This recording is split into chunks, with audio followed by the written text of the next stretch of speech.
తాకట్టులో ఉన్న బంగారాన్ని విడిపించి ఆ రోజు ఆన్లైన్ రేటుకే మేము కొంటాం. Sharma gold company. నమస్తే, వెల్కమ్ టు సుమన్ టీవీ. నేను మీ యామ్ని. ప్రస్తుతం మనతో ఉన్నారు ప్రముఖ ఆధ్యాత్మికవేత్త, ప్రముఖ జ్యోతిష్య వాస్తు పండితులు బ్రహ్మశ్రీ డాక్టర్ నాయకంటి మల్లికార్జున శర్మ గారు ఉన్నారు. గురుగారితో మనం మాట్లాడదాం. నమస్కారం గురుగారు. నమస్కారం అమ్మ. గురుగారు, ఇప్పుడు మకర రాశి వారికి ఏ విధంగా ఉంటుందండి ఈ మార్చి నెలలో? తప్పకుండా అమ్మ. ఓం శ్రీ గురుభ్యో నమః.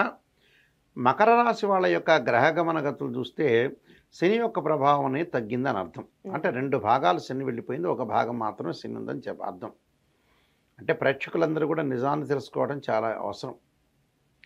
ఈ మకర రాశి వాళ్ళకు వచ్చేటప్పటికల్లా 2వ స్థానంలో శుక్రుడి యొక్క సంచారం వల్ల అనుకున్న ప్రయత్నాల్లో విజయం సాధించడం, అలానే వివాహాది శుభకార్యక్రమాల్లో పాల్గొనే అవకాశం ఉండటం, వివాహ ప్రయత్నాలు సఫలీకృతం అవుతాయి. ప్రధానంగా అంటే ద్వితీయ భావంలో శుక్రుడి యొక్క సంచారం అనేది చాలా మంచిది.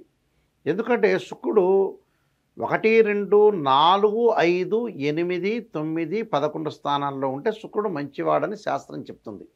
2వ స్థానంలో శుక్రుడు వల్ల కుటుంబ పరంగా చికాకులు పోతే, భార్యాభర్తల అన్యోన్యత సఖ్యతగా ఉండే అవకాశాలు ఎక్కువగా ఉంటాయి. వివాహ ప్రయత్నాలు సఫలీకృతం కావటం, ప్రేమ వ్యవహారాలు కూడా విజయం సాధించే అవకాశం అనేది ఒకటి ఉంటుంది. దానితో పాటు 2వ స్థానంలో శని ఉండటం వల్ల అప్పుడప్పుడు చికాకులు కలుగుతున్నా కూడా శుక్రుడి యొక్క ప్రభావం వల్ల ఆ చికాకులన్నీ తగ్గే అవకాశం అనేది ఉంటుంది. అంటే భార్యాభర్తల యొక్క అనుకూలత అనేది ప్రాధాన్యత కలిగి ఉంటుంది. అలానే ఈ మకర రాశి వాళ్ళకు, ఈ రాశి వాళ్ళకు వచ్చేటప్పుడు 3వ స్థానంలో రవి యొక్క సంచారం వృత్తిరీత్యా అనుకూలంగా ఉంటుంది. వాళ్ళు ఏదైతే ప్రధానంగా వృత్తిలో ఏదైతే చేస్తున్నారో, ఒక జాబ్ హోల్డర్స్ ఎవరైతే ఉంటారో వాళ్ళందరికీ కూడా, అలానే ప్రభుత్వ ఉద్యోగం అనుకోవచ్చు, ప్రైవేటు ఉద్యోగం అనుకోవచ్చు, ఆ రెండిట్లో కూడా అనుకూలమైన ఫలితాలు జరిగే అవకాశం ఎక్కువగా ఉంటుంది. అంటే ఇక్కడ ఏదైతే మకరం, కుంభం, మీనం, ఇక్కడ ఏదైతే ఉందో 3వ స్థానంలో రవి సంచారం అనేది మంచిది. అనుకున్న ప్రయత్నాలు సఫలీకృతం కావటం, మేధాశక్తి పెరగటం, జ్ఞానం పెంపొందించుకోవటం, ఆ జ్ఞానంతో పాటు వృత్తిలో కూడా వాళ్ళకి పేరు ప్రఖ్యాతలు సంపాదించే అవకాశం ఎక్కువ ఉంటుంది. 3వ స్థానంలో బుధుడి వల్ల వ్యాపార విషయంలో భాగస్వామ్య వ్యాపారం చేయకుండా ఉన్న వ్యాపారాన్ని జాగ్రత్తగా వహించి ముందుకు వెళ్ళాలి. లేనిపోని అన్నీ కూడా సమస్యలు తెచ్చుకోకుండా ఉండటం చాలా మంచిది. దానితో పాటు 3యంలో రాహు యొక్క సంచారం, అంటే వీళ్ళకి శని బాగలేదు. వాస్తవంగా శనివత్ రాహు అంటారు. 2వ స్థానంలో శని ఉంటే గతం కంటే శని ఇప్పుడు బాగున్నాడు, కానీ 2వ స్థానంలో శని వల్ల కూడా కొంత అనుకూలంగా ఉండదు కాబట్టి డబ్బు పరంగా కొంత ఇబ్బందులు వస్తాయని మనం చెప్పుకుంటాం. కానీ ఇక్కడ శనివత్ రాహు అన్నారు, అంటే రాహు బాగున్నాడు కాబట్టి ఇబ్బందులు రావు శని బాగలేకపోయినా. అందువల్ల ఆదాయపరంగా, ఆర్థిక పరంగా విదేశాలకు వెళ్ళటం, ప్రయత్నాలు సఫలీకృతం కావటం, విద్యార్థులకు అనుకూలంగా ఉండటం, అనుకూలమైన ఫలితాలు ఎక్కువగా వస్తాయి. అంటే విద్యార్థులకు కూడా ఇప్పుడు నష్టపడేది ఏమీ లేదు ఇక్కడ. అంటే 4వ స్థానంలో గురువు వల్ల కొద్దిగా ఆలస్యం జరుగుతుంటుంది. అంటే విద్యార్థులు విదేశాలకు వెళ్ళాలంటే, ఉన్నత విద్యను అభ్యసించాలంటే కొంత ఆలస్యం జరిగే మాట వాస్తవమే, కానీ ఆలస్యం జరిగిన ప్రయత్నం అనేది సఫలీకృతం అవుతుంది. అదొకటి. అలానే జన్మంలో కుజుడున్నాడు, అంటే ఆరోగ్యపరంగా జాగ్రత్త ఉండాలని అర్థం. అంటే మనం ఏదైతే ఆరోగ్యపరంగా శరీరం రుగ్మతలు లేకుండా, ఎవరితో కూడా కాంట్రవర్షన్ కాకుండా, లౌకిక భావంతో ముందుకు వెళ్ళటం అనేది చాలా మంచిది. అనవసరంగా ముట్టుకొని షాక్ చెందకూడదు.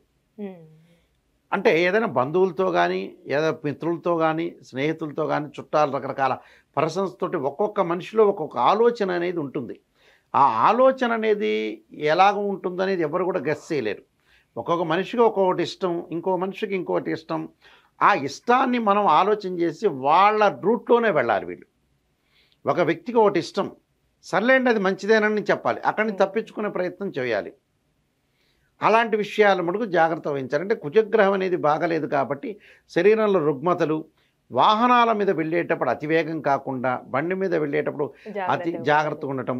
కొంతమంది శత్రువులు కూడా పొంచి ఉంటారు, అంటే తోటి కొలీగ్స్ ఉంటారు, కొంత చెప్పుడు మాటలు జరుగుతుంటాయి, రకరకాల వ్యక్తులతో చెప్తుంటారు, రకరకాలు వాళ్ళు ఏదో చెప్తుంటారు. ఎలా ఉంటుందంటే మనిషి యొక్క ప్రవర్తన అనేది ఈరోజు బాగున్నాడు రేపు బాగుండాలని రూల్ లేదు. 10 సంవత్సరాల పాటు మనం స్నేహితం చేసినా, అది బంధువులు కావచ్చు, స్నేహితులు కావచ్చు, భార్యాభర్తలు కావచ్చు, పిల్లలు తల్లిదండ్రుల యొక్క అనుబంధము కావచ్చు, ఇవన్నీ కూడా పెనుమార్పులు జరుగుతూ ఉంటాయి. ఆ విషయాల్లో కొంత వీళ్ళు కొంత ఏకాగ్రత అవసరం, కొంత శ్రద్ధ కూడా అవసరం చాలా. ఇలాంటి విషయాల్లో కొంత బ్యాంక్ బ్యాలెన్స్ అనేది బాగా పెరుగుతునే అవకాశం ఉంది. అంటే ఆదాయం బాగా పెరిగే అవకాశం ఎక్కువ ఉంటుంది. పూర్తి శ్రమతోటి కార్యకలాపాలన్నీ కూడా చేస్తుంటారు. అంటే ఎంతో కష్టపడుతుంటారు. ఆ కష్టపడిన దానికి ఫలితం అనేది వచ్చే అవకాశం అనేది బాగా ఎక్కువగా ఉంటుంది. అలానే విద్యలో కూడా మంచి ఫలితాలు వచ్చే అవకాశం విద్యార్థులకు ఉంటుంది. అంటే అనుకూలమైన ఫలితాలు వచ్చే అవకాశం అనేది ఒకటి ఉంటుంది. అంటే ఏకాగ్రత కోల్పోకుండా వాళ్ళు ఏదైతే చేస్తున్నారో ఆ ప్రయత్నాలు మంచి సఫలీకృతం అవుతాయి.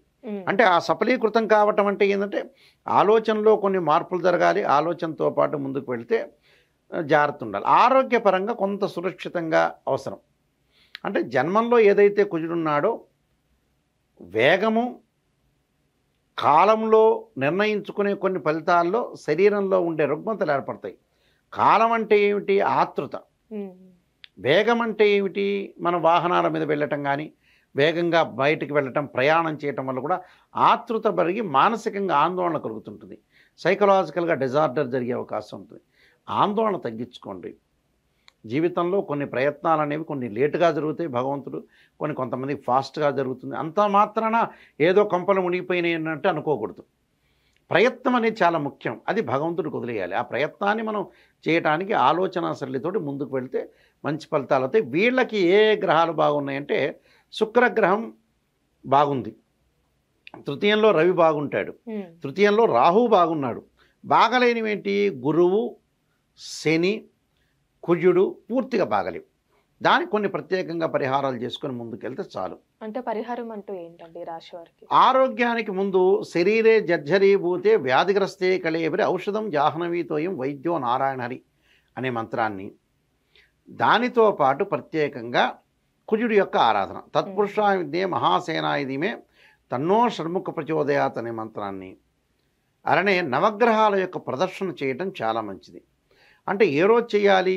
మంగళవారం రోజున సుబ్రహ్మణ్య స్వామి యొక్క ప్రదర్శనలు చేయటంతో పాటు నవగ్రహాల యొక్క ప్రదర్శన చేయటం, కందులతో చేసేది ఏదైనా సరే నైవేద్యాన్ని దేవాలయంలో ఇవ్వటం, భక్తులందరికీ కూడా పంచటం, ఇంటి దగ్గర కూడా అంగారకాయుధే శక్తి హస్తాయుధిమే తన్నో భౌమ ప్రచోదయాత్ అనే మంత్రాన్ని చక్కగా చదువుకోవటం, మంగళవారం రోజున ఉపవాసం ఉండి సుబ్రహ్మణ్య స్వామి యొక్క ఆరాధన చేయటం వల్ల వీళ్ళకి సత్ఫలితాలు జరిగే అవకాశం ఖచ్చితంగా ఉంటుందమ్మా. చాలా చక్కగా తెలియజేశారు గురుగారు. ధన్యవాదాలు. నమస్కారం అండి.